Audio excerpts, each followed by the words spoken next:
the aspheric alignment zone directly to the cornea.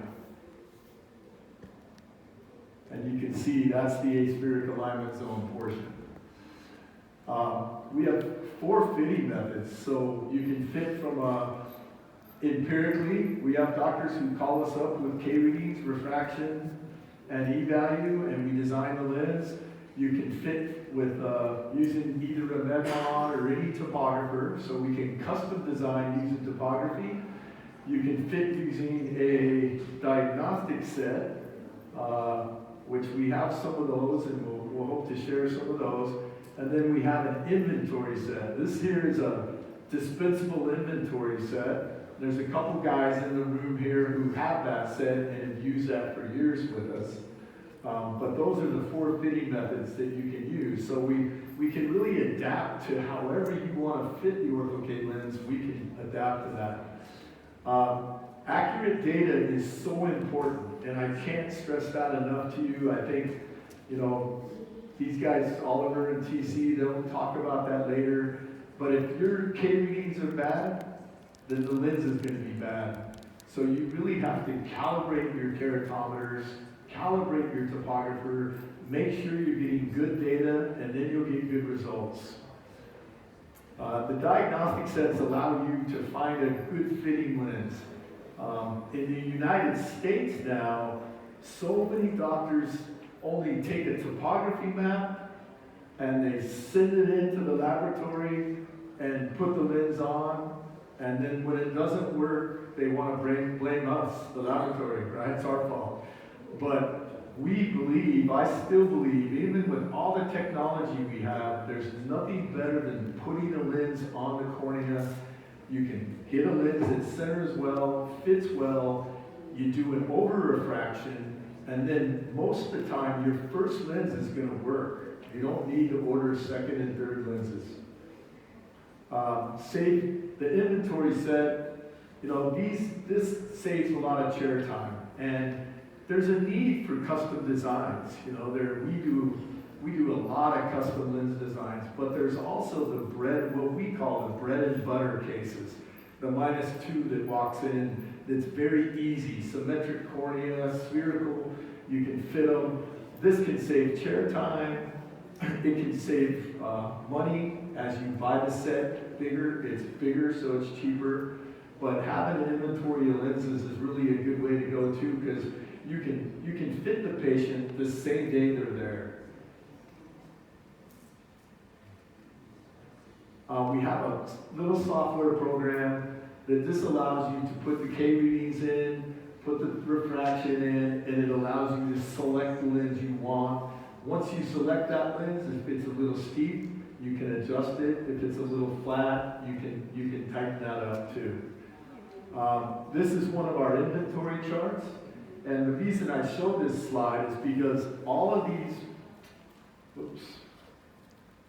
these lenses here, colored, all have an 882 base curve. You see that all the way across, but they're half diopter increments. So this is 20 microns tighter, 20 microns tighter, 20 microns tighter, but the same base curve.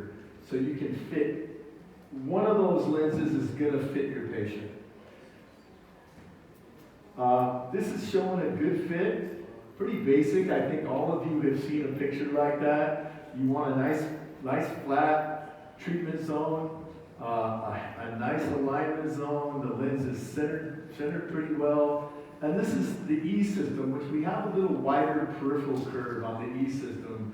The newer design, our latest advancement, we use a little narrower peripheral curve there for the overnight wear. That's obviously a loose lens. You can see it's slid down. You've got that bubble right there, that little air bubble, breakaway, forcing clearance here, and you'll see all that with these patients that we're going to fit. That's a steep lens, very tight. If the patient continues to wear that, they're going to get staining, abrasion, you'll run into problems. You're too steep. So just recognizing that right away is very important. Some of the fitting tools we have, this is one that especially if you're just starting out with orthokeratology, this fluorescein grading scale here allows you to analyze the central bearing, the reverse zone clearance, and the alignment zone bearing. So we use that with this refit form where you can grade the fluorescein. You can say, we really are looking for 3-3-3 is the perfect fit. But you can see with a grade 5, you've got too much touch. Grade 1, no central touch, right? So that's a good way for you to tell the laboratory what the lens looks like. But even better, you really want to have a way to take an image. And you can even use your cell phone to get a little fluorescein video to send to the laboratory or whoever you're working with your lenses, along with topography. That will help you a lot. That's showing the grading scale, basically looking at the alignment zone, looking at the central treatment zone and the reverse zone. So just kind of showing you what zone you're evaluating.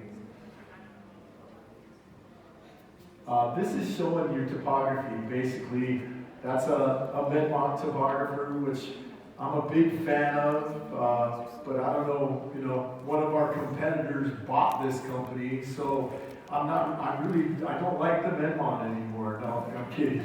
It's a very good topographer.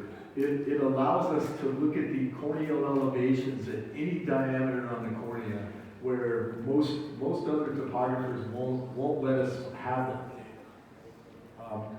But we're looking at pre-fit, you want axial sagittal maps.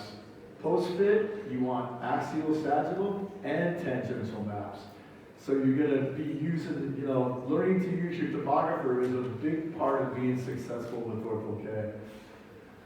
This is just a study that we did a while back. I'm going to go through this pretty fast, but we did 65 patients. The average was 4.67 diopters reduced, and our myopia range was -0.5 to -825.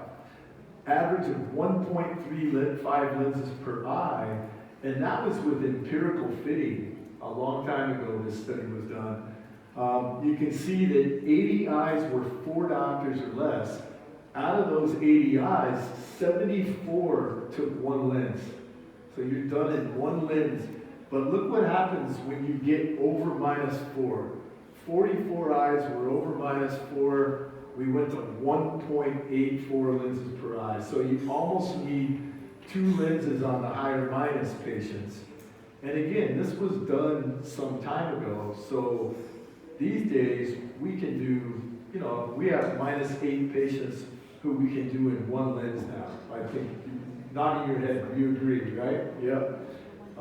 But 74 out of 80 of those patients only needed 1 lens. And again, to summarize, our E-system is it's FDA approved for 5 diopters, but it will reduce 6 diopters. And again, I can't stress enough to you guys as the doctor,